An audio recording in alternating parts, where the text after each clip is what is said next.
Meghalaya honeymoon murder case, ఇంకా Rajasthan honeymoon murder case, ఇలా husbands ని వైఫ్స్ ప్లాన్ చేసి మర్డర్ చేసిన కేసెస్ రీసెంట్ డేస్ లో మనం తరచుగా చూస్తున్నాం. అయితే ఈ సంఘటనని మర్చిపోక ముందే మధ్యప్రదేశ్ లో జరిగిన ఈ ఇన్సిడెంట్ ఇప్పుడు ఇండియాని మళ్ళీ షేక్ చేస్తుంది.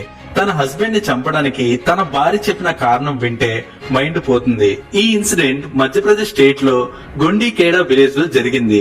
స్టార్టింగ్ లో ఒక రాబరీ మర్డర్ లా కనిపించిన ఈ కేస్ కొన్ని గంటల్లోనే కంప్లీట్ గా రివర్స్ అయ్యి ఒక పక్కా ప్లాన్డ్ కాన్స్పిరసీ మర్డర్ గా మారింది. విక్టిమ్ అయిన దేవకృష్ణ తన ఇంట్లో నైట్ టైం పడుకున్నప్పుడు ఎవరో బ్రూటల్ గా అటాక్ చేయడం వల్ల చనిపోయాడు. ఆ ఇన్సిడెంట్ రోజు తన భార్య ఏడుస్తూ కనిపించింది. ఇల్లు మొత్తం కూడా చిందరవందరగా వస్తువులు పడి ఉండడంతో ఏదో దొంగల పడిన వాతావరణం అయితే కనిపించింది. దేవకృష్ణ భార్య ఏం చెప్పింది అంటే, కొంతమంది గుర్తు తెలియని వ్యక్తులు ఇంట్లోకి వచ్చి వాళ్ళని అటాక్ చేసి తన హస్బెండ్ ని చంపేసి వెళ్లిపోయారని చెప్పింది. వెంటనే పోలీసులు రంగంలోకి దిగారు. ఇన్వెస్టిగేషన్ స్టార్ట్ అయినప్పుడే పోలీసులకి చాలా డౌట్స్ వచ్చాయట. ఫస్ట్ ఆఫ్ ఆల్ పోలీసులకి క్రైమ్ సీన్ నేచురల్ గా జరిగిన రాబరీ లాగా కనిపించలేదట. ఎందుకంటే చిందరవందరగా పడిన వస్తువులు నేచురల్ గా అనిపించలేదు.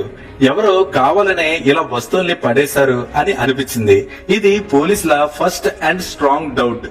ఆ తర్వాత ప్రియాంక స్టేట్మెంట్స్, తను పోలీసులకు ఇచ్చిన వాంగ్మూలంలో చిన్న చిన్న తేడాలు కనిపించాయి. అంతే, ఇక్కడి నుంచి పోలీసుల అనుమానం ఇంకా స్ట్రాంగ్ అయింది. ఇంకొంచెం గట్టిగా ఇన్వెస్టిగేషన్ చేసినప్పుడు వాళ్ళ పెళ్లే పెద్ద ప్రాబ్లం అని తెలుసుకున్నారు. విక్టిమ్స్ ఫ్యామిలీ స్టేట్మెంట్ ప్రకారం దేవకృష్ణ మరియు ప్రియాంక మధ్య రిలేషన్షిప్ అంత బాగా ఉండేది కాదట. తరచూ గొడవలు జరుగుతూ ఉండేవని చెప్పారు. ఈ ఇన్వెస్టిగేషన్ లో ఇంకో షాకింగ్ అలిగేషన్ బయటకు వచ్చింది.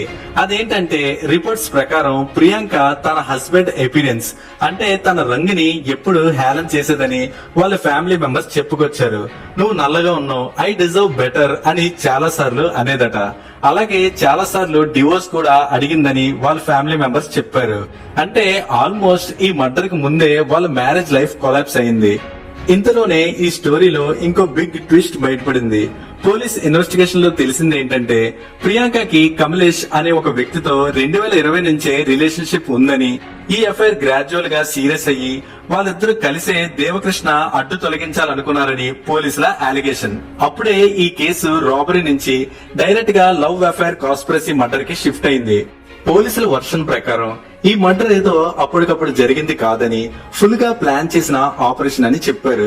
కమలేష్ సురేంద్ర అనే మూడో వ్యక్తిని ఇన్వాల్వ్ చేశాడు. మర్డర్ కోసం దాదాపు ₹1,00,000 డీల్ ఫిక్స్ చేశారని ఇన్వెస్టిగేషన్ లో తేలింది. ప్లాన్ ఏంటంటే, నైట్ టైమ్ లో విక్టిమ్ నిద్రలో ఉన్నప్పుడు అటాక్ చేయడం. ఇలా చేస్తే తిరగబడడానికి అవకాశం తక్కువగా ఉంటుందని ఆలోచించే ఇలా ప్లాన్ చేశారు. సంఘటన జరిగిన రోజు ప్లాన్ ప్రకారం నైట్ దేవకృష్ణ నిద్రలో ఉన్నప్పుడే అటాక్ జరిగిందట. షార్ప్ వెపన్ యూజ్ చేసి బ్రూటల్ గా చంపేశారు. దాని వల్ల దేవకృష్ణ స్పాట్ లోనే చనిపోయాడు. మర్డర్ తర్వాత వాళ్ళకి బిగ్గెస్ట్ ఛాలెంజ్ ఏంటంటే పోలీస్ ని మిస్లీడ్ చేయడం. అప్పుడే ఫేక్ రాబరీ డ్రామా స్టార్ట్ అయింది. హౌస్ లో ఐటమ్స్ ని ఎక్కడ పడితే అక్కడ చిందరవందరగా పడేశారు. కప్బోర్డ్స్ ని పీకేశారు. అలా ఆ సీన్ మొత్తం ఎవరో దొంగతనం జరిగినట్టుగా క్రియేట్ చేశారు. ప్రియాంకను కూడా కట్టేసి ఎవరికి తన మీద అనుమానం రాకుండా ప్లాన్ చేశారు. తర్వాత తను గట్టిగా ఏడుస్తూ కాపాడండి కాపాడండి అని అరవడంతో చుట్టుపక్కల వాళ్ళు వచ్చారని రిపోర్ట్స్ లో చెప్పారు. అయితే ఇక్కడ తను ఏడవడం కూడా యాక్టింగ్ లో ఒక భాగమే. కానీ ఈ డ్రామా ఎక్కువసేపు నడవలేదు. పోలీసులు కేవలం 36 గంటల్లోనే ఈ కేసు ని క్రాక్ చేశారు. ఎవిడెన్సెస్ లో ముఖ్యంగా కాల్ రికార్డింగ్స్ ఇంకా ఇంట్రోగేషన్ తో నిజాలన్నీ బయటపడ్డాయి. ప్రియాంక మరియు కమలేష్ ని అరెస్ట్ చేశారు. సురేంద్ర మాత్రం ఇంకా అబ్స్కాండింగ్ లో ఉన్నాడని సమాచారం. ఎస్పీ మయాంక్ అశ్వతి అఫీషియల్ గా ఇలా చెప్పారు. క్రైమ్ సీన్ డెలిబరేట్ గా క్రియేట్ చేసి ఇన్వెస్టిగేషన్ ని మిస్లీడ్ చేయాలనుకున్నారని, ఎవిడెన్సెస్ అన్ని క్లియర్ గా ఉన్నాయని చెప్పారు. వైఫ్ అయిన ప్రియాంక ఇంకా తన లవర్ కమలేష్ మీద పెట్టిన ఛార్జెస్ ఏంటంటే IPC 302 మర్డర్ చేయడం, అలాగే క్రిమినల్ కాన్స్పిరసీ IPC 120B మరియు ఎవిడెన్స్ ని డిస్ట్రాయ్ చేయడానికి ట్రై చేయడం IPC 201. ఈ అఫెన్సెస్ కానీ ప్రూవ్ అయితే జీవిత ఖైదు లేదా మరణ శిక్ష పడే అవకాశం ఉంది. I think she deserves better judgement. ఏమంటారు? తనకి ఏ శిక్ష పడాలని అనుకుంటున్నారో కామెంట్ సెక్షన్ లో తెలియజేయండి.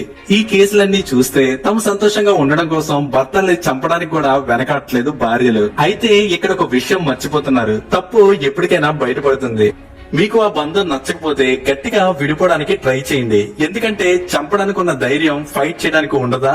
ఇలా చేయడం వల్ల మీరు బెటర్ గా ఉంటారు, అలాగే మీ భర్తలు కూడా ప్రాణాలతో ఉంటారు. సో ఇది ఫ్రెండ్స్ ఈ వీడియో. మీకు ఈ వీడియో నచ్చితే please do support my channel. మరిన్ని వీడియోస్ తో మళ్ళీ కలుద్దాం. అంతవరకు సెలవు.